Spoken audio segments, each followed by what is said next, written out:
My wife humiliated me at her promotion party, calling me a loser in front of my dying father. She thought she'd won. What she didn't know was that I'm an insurance investigator who'd been gathering evidence of her affair for weeks. The next morning, everything changed forever. My name is William Whitman. I'm 52 years old, and I work as an insurance investigator in Phoenix. I've spent 18 years piecing together the truth when people lie to me for a living. Turns out that skill came in handy when my own life fell apart. The night everything changed was supposed to be Veronica's big moment. She'd gotten promoted to senior marketing director and insisted we throw a party at our house. I spent 3 days getting ready, cleaned the pool, hung lights, set up tables. Our kids Owen, 17, and Lily, 15, helped without complaint. "Dad, why does Mom want such a big party?" Lily asked. "Your mother worked hard for this promotion, sweetheart." What I didn't say was that Veronica had been treating me like hired help for months. Late nights, business trips, always finding fault with everything I did. The guests arrived at 7. Veronica's colleagues from the ad agency, all younger and dressed like magazine models. My parents drove down from Flagstaff, Dad with his walker, Mom struggling with arthritis. "William, dear, this is beautiful," Mom said, squeezing my hand. I played the perfect host all evening. Refilled drinks, kept food coming, made small talk with people who looked right through me. Veronica commanded the room with stories about client victories and industry insights. Then came the cake. I'd ordered it special, 3 layers of red velvet with gold lettering reading "Congratulations, Veronica." Cost more than a week's groceries, but I wanted her night to be perfect. Veronica called for attention as I wheeled out the cake. The patio went quiet except for soft jazz from the speakers. She stood beside me in her black cocktail dress, wine glass raised. "Thank you all for being here tonight," she began with that confident business voice. "This promotion means everything to me, and I couldn't have done it without my amazing team." Scattered applause.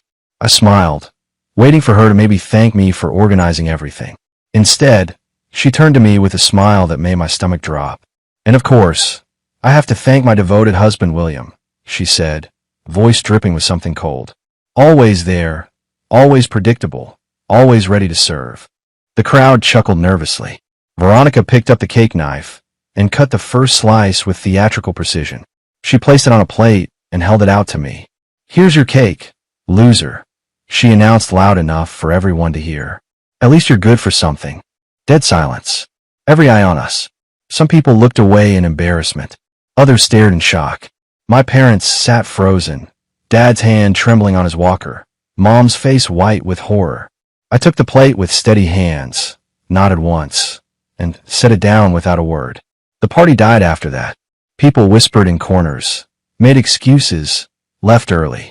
I kept cleaning up, playing the devoted husband who'd just been publicly destroyed. But inside, something had shifted. The man who uncovered lies for a living had finally seen his own life clearly. And what I saw was a marriage that had been dead longer than I'd wanted to admit. That night, lying next to Veronica's satisfied breathing, I made a decision.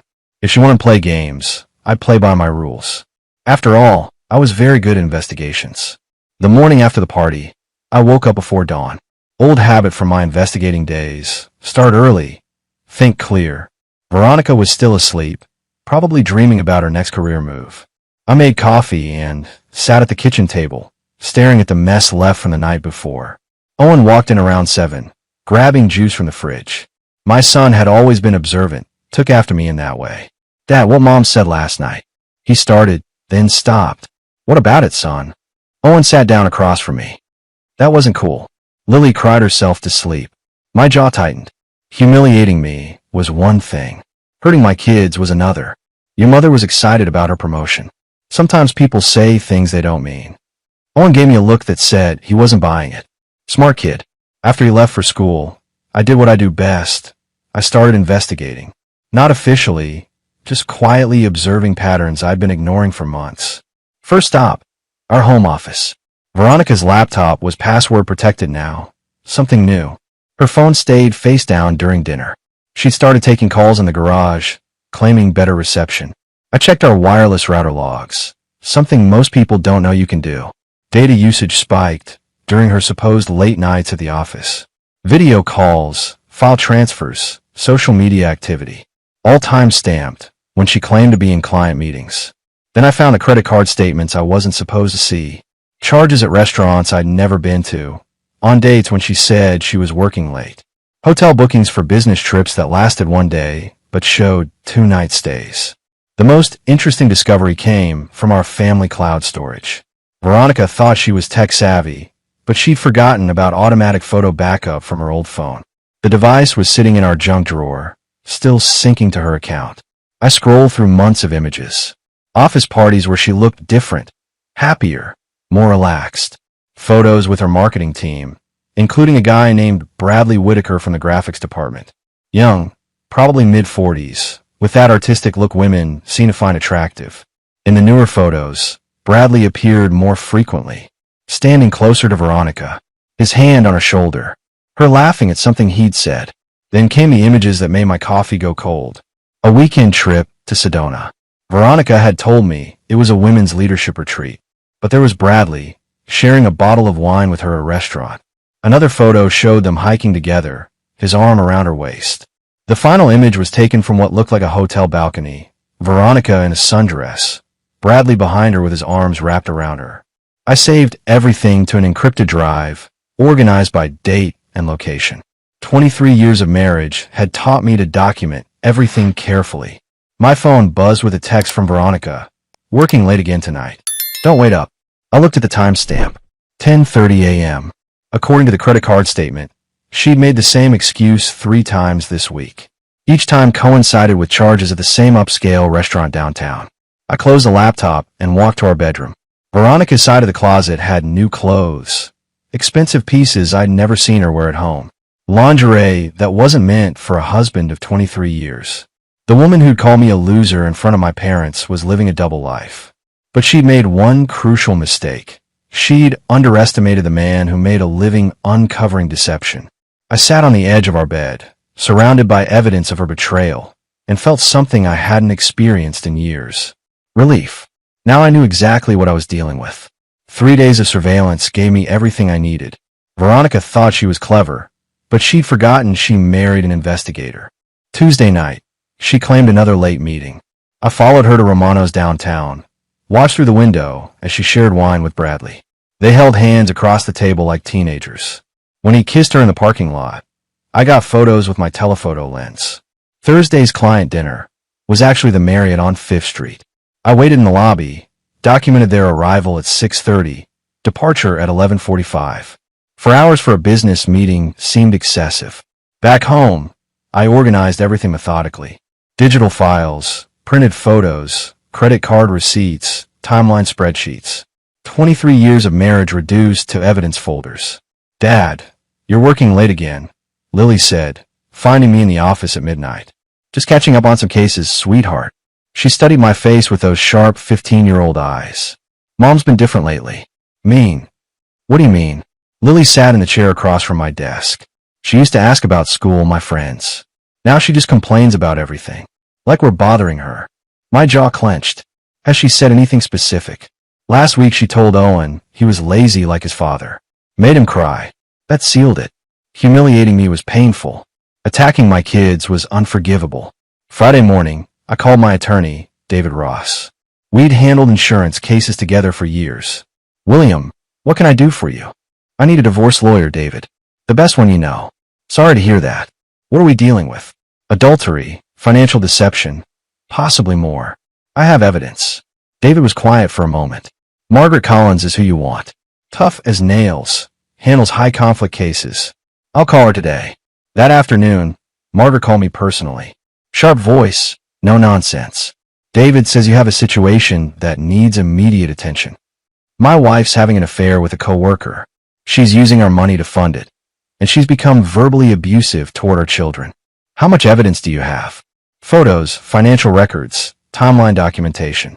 I'm an insurance investigator, so I know how to build a case. Margaret laughed grimly. Good. Most men come to me with feelings and suspicions. You're bringing facts.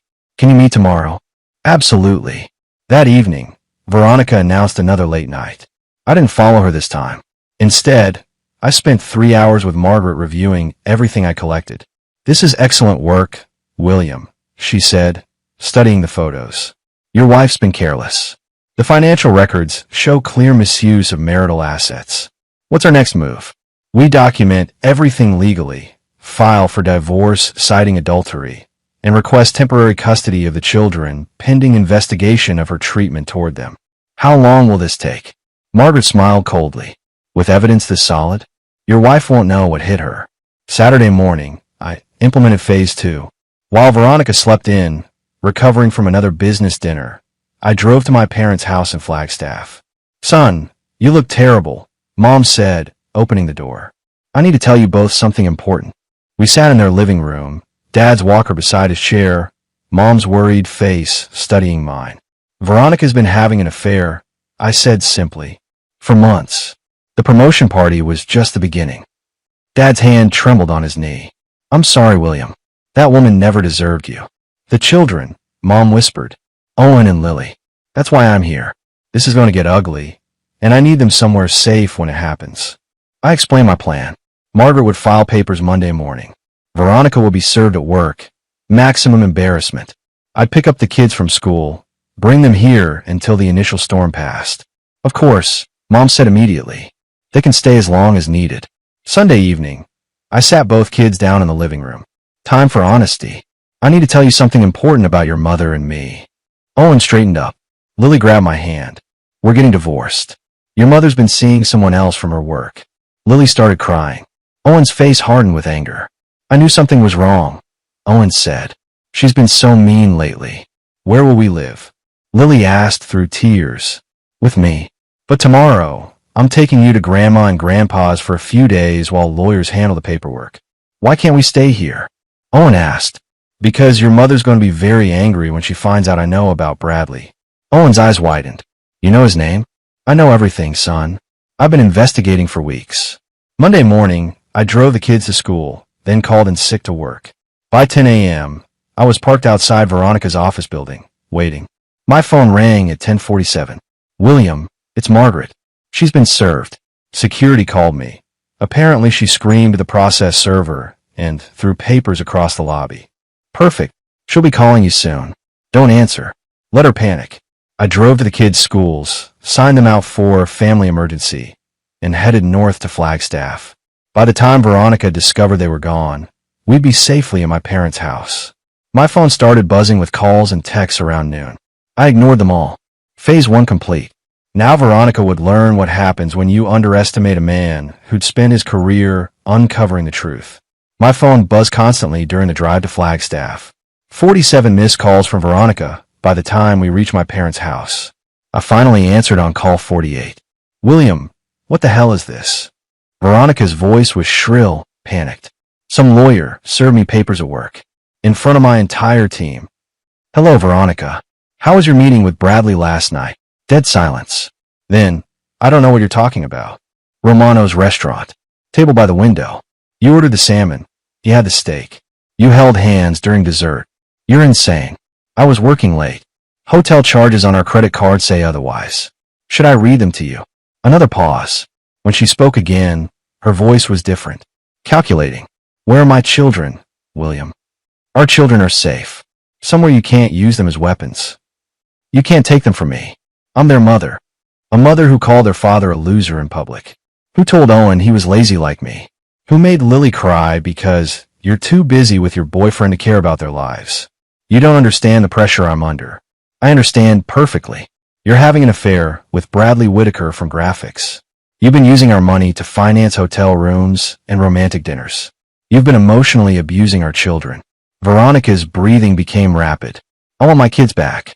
Now, talk to your lawyer. Oh wait, you'll need to hire one first. I hung up and powered off the phone. Mom had prepared lunch for Owen and Lily. They sat quietly, processing everything that had happened. Dad, will Mom try to take us away? Lily asked. She'll try, but I have proof of what she's been doing. The court will see the truth. Owen looked up from his sandwich. Good. I'm tired of walking on eggshells around her. That evening, Margaret called on my parents' landline. William, your wife's retained Theodore Strickland. Expensive lawyer, known for aggressive tactics. What's that mean for us? It means she's planning to fight dirty. Strickland specializes in high-conflict divorces. He'll try to paint you as an unstable husband who kidnapped the children. Can you do that? He can try, but we have the evidence. More importantly, I got a call from Veronica's HR department. Apparently, her affair with Bradley violates company policy. They're launching an internal investigation. I smile grimly. How did they find out? Anonymous tip. Someone sent them the same photos you showed me. I hadn't sent anything to her company, but I had a suspicion who did. Sometimes justice finds its own way. What's our next move? Emergency custody hearing Thursday. Be ready to testify about her treatment of the children. And William, your wife called you 17 more times after you hung up. She's desperate. Good. Desperate people make mistakes. Wednesday morning brought a surprise visitor. Theodore Strickland stood on my parents' doorstep, silver-haired and expensive-suited. Mr. Whitman, I represent your wife. We need to discuss returning the children immediately. The children are exactly where they should be, safe from their mother's emotional abuse. Strickland's smile was cold. Emotional abuse is a serious accusation. I hope you can prove it. I can. Witnesses, recordings, documented incidents. Your client's been too busy with her boyfriend to notice the damage she's causing. Alleged boyfriend. Mrs. Whitman denies any impropriety. I pulled out my phone, showed him a photo of Veronica and Bradley kissing in the restaurant parking lot. She can deny gravity too. Doesn't make it less real. Strickland studied the photo, his expression unchanged. One photograph proves nothing. Could be taken out of context. I have 47 more, plus credit card records, hotel receipts, and timeline documentation. Your client's been sloppy. For the first time, Strickland looked uncertain. My client is willing to discuss reconciliation, perhaps counseling. Your client publicly humiliated me in front of my parents and our children. Then she emotionally abused those same children while carrying on an affair. There's nothing to reconcile. The children belong with their mother. The children belong somewhere safe. That's not with Veronica. After Strickland left, I called Margaret. He came to intimidate you, she said. Means they're worried. How did the kids react? They didn't see him. I handled it outside. Good.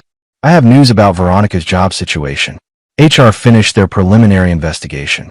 Bradley's been terminated immediately. Veronica's on administrative leave, pending further review. She'll blame me for that too. Let her. It shows a pattern of poor judgment that benefits our custody case. That afternoon, my phone rang. Unknown number. William, it's me. Veronica's voice was different now. Smaller, desperate. How did you get this number? I called your work. William, I need help. They fired Bradley.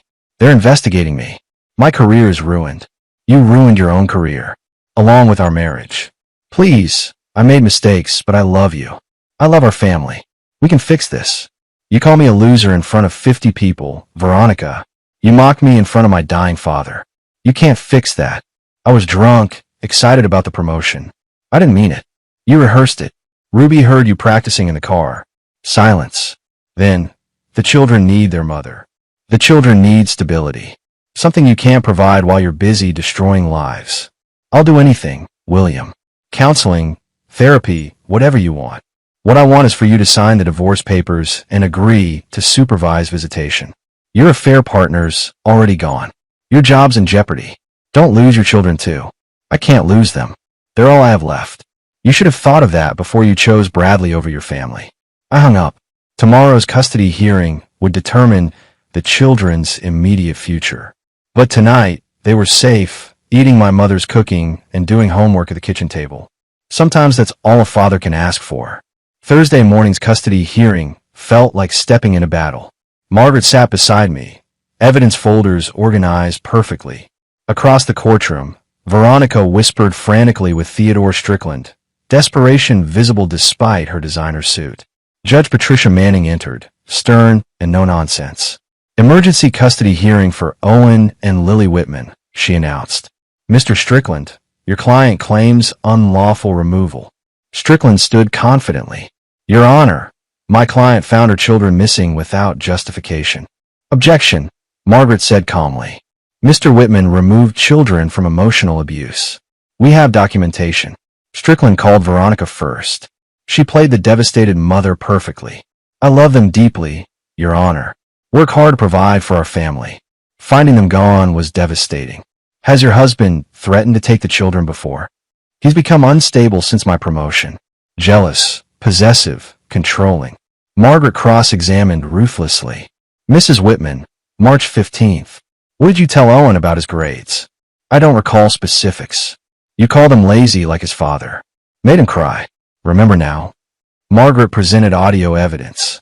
My phone had recorded dinner that night. Veronica's voice filled the courtroom. You're just like your pathetic father, Owen. No ambition. Should have expected better from a loser son. Judge Manning's expression hardened. Veronica went pale. Margaret continued with credit card evidence. Romano's Restaurant, March 20th.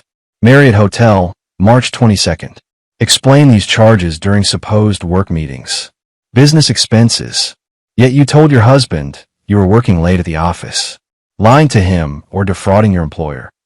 Photos followed. Veronica with Bradley at restaurants, hotels, romantic getaways. A timeline of systematic deception. When I testified, I presented everything methodically. Financial records, witness statements from neighbors who'd heard her screaming at the children, teacher reports about behavioral changes. What outcome do you seek, Mr. Whitman? Judge Manning asked. Temporary custody, Your Honor. Supervised visitation until she proves she can prioritize their well-being. Judge Manning studied evidence for 20 minutes. Based on substantial evidence of emotional abuse and parental misconduct, I award temporary custody to Mr. Whitman. Mrs. Whitman gets supervised visitation twice weekly, pending counseling completion. Veronica collapsed crying. Strickland looked stunned. Outside, Margaret smiled grimly. Your documentation made this easy. I called my parents immediately. We won. Kids come home this weekend. For the first time in months, I could breathe. Friday brought Margaret's unexpected call. Veronica wants settlement talks. Joint custody instead of supervised visitation if you accept divorce terms. No deal. She lost that privilege when she chose Bradley over motherhood. Strickland hinted she has damaging information about your job. Could be bluffing. That afternoon proved Margaret right. Veronica called directly. William, we need to meet. I have information about your position at Phoenix Mutual. We communicate through lawyers. This concerns the Henderson case. Meet me at Copper Creek Park. 1 hour. Against better judgment, I agreed. Veronica sat alone at a picnic table, looking smaller than ever. Dark circles, wrinkled clothes, confidence completely gone. Thank you for coming. Say what you need to say. I made terrible mistakes. The affair, cruel words, how I treated you and the kids. I was drowning and made destructive choices. Is this supposed to be an apology? She pulled out her phone. The Henderson insurance case. I know you falsified evidence. Backdated statements, manipulated timestamps. That's a lie. I have proof. Emails you deleted, original files with metadata, correspondence about covering timeline issues. She showed me email threads that looked damning despite being taken out of context. Phoenix Mutual's board would find this interesting. Your career would be over. What do you want? Joint custody. Equal parenting time. No supervision. I studied her desperate face. This was her final card. Veronica, even if you could destroy my career, I won't let you hurt our children anymore. You're calling my bluff. I'm calling you a liar and terrible mother. Send whatever you want to my employer. Her face crumpled. Please, William. I can't lose them completely. You lost them when you chose Bradley. When you called me a loser in front of my dying father. When your affair became more important than their well-being. I stood to leave. William, please. I'm begging you. Beg your lawyer. Driving home, Margaret called with news. Veronica was terminated today. Ethics violations regarding Bradley. Good. Bradley filed a complaint claiming she threatened his career when he tried ending things. Your wife has a blackmail pattern. She just tried it with me. What did you tell her? To go to hell. Margaret laughed. Good man. 3 months later, life had settled into a rhythm I'd forgotten was possible. Owen and Lily thrived in their new routine, no longer walking on eggshells or bracing for verbal attacks. Our house felt peaceful again. Dad, Coach Williams wants to know if you can help with the baseball fundraiser. Owen said over breakfast. He'd made varsity junior year, something Veronica had dismissed as unimportant. Of course. What do they need? Someone to organize the silent auction. Said you're good with details. I smiled. Being recognized for competence instead of mocked for it felt revolutionary. Lily looked up from her homework, and Mrs. Patterson asked if you'd chaperone the science fair field trip. I told her you're the best dad ever. These moments reminded me why the fight had been worth it. The divorce finalized in August. Veronica's attempts to overturn the custody arrangement failed spectacularly when Bradley testified about her manipulative behavior during their affair. Apparently, she promised to leave me for him, then blamed him when her career imploded. Margaret had been brilliant throughout. Veronica destroyed her own credibility, she'd explained after the final hearing. The judge saw exactly who she really was. Veronica's supervised visits became increasingly infrequent. The kids found excuses not to go, and she eventually stopped scheduling them. Last I heard, she'd moved to California, claiming Arizona held too many bad memories. My job at Phoenix Mutual had survived her blackmail attempt. When she'd actually sent her fabricated evidence to HR, their investigation quickly revealed her lies.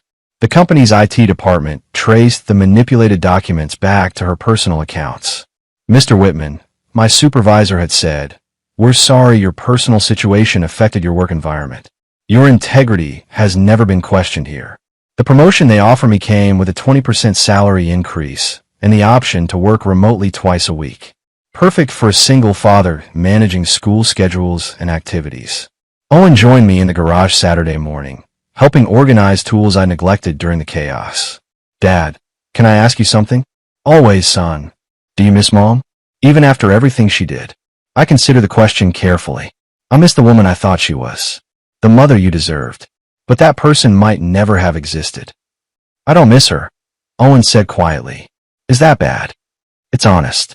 You can love someone and still recognize they're toxic. Protecting yourself isn't wrong."